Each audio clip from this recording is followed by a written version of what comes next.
यो देश सकियो भने नि सबैभन्दा ठुला अपराधी भनेका ती भोट हाल्ने हुन्, भोट हाल्ने। र अर्को कुरो मैले भनेको छु नि, अब म चुपचाप घन्टी साहब अर्को कुरो सकिहालेँ सुनिलजी, उहाँलाई ढिलो भइसक्यो, यो लामो पनि भयो क्या। तपाईलाई पहिला राणा शासनमा के थियो, फाँसीवाद भनेको खरीको बोटमा लगेर झुन्ड्याउँथे, बाटोमा गोली हानेर मान्छे मार्थे, बोल्न पाइँदैन थियो। अहिलेको ग्यास च्याम्बरमा हालेर मान्छे मार्थे, फाँसीवाद त्यो थियो। अहिलेको फाँसीवाद भनेको सोसियल मिडियामा छ, एल्गोरिदममा छ। र अहिले बोल्नु हुँदैन, आमा चकारी गाली आउँछ।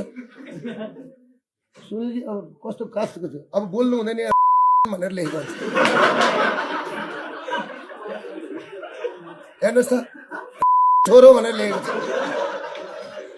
अनि म भन्छु राजसभाका साथीहरूलाई, रवि लामी छानेर बालनजीलाई, तपाईँका आमा छन् कि छैन, तपाईँका श्रीमती छन् कि छैनन्, हो कि होइन? रवि लामी छानेलाई हुन्छ तपाईँको छोरी छ कि छैन, तपाईँको आमा छ कि छैन? के हो भनेको, के सिकाएको तपाईँहरूले? के सिकाएको? अहिले त तपाईँहरूले एल्गोरिदम कब्जा गरेछ। सुनिल शर्मा र म भएर नि 10-10 करोड हाल्नु भनेदेखि ती एल्गोरिदम कब्जा हुँदैनन्, पैसामा होइन सुनिलजी। ठुलो कुरो छ।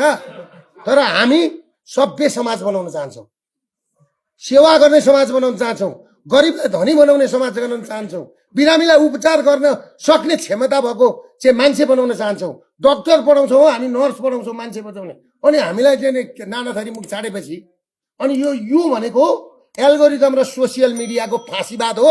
यो फाँसीवादले हेर्नुहोस् मुलुक कहाँ पुर्याउँदो रहेछ। त्यति कुरा बुझ्नु होला। नमस्ते।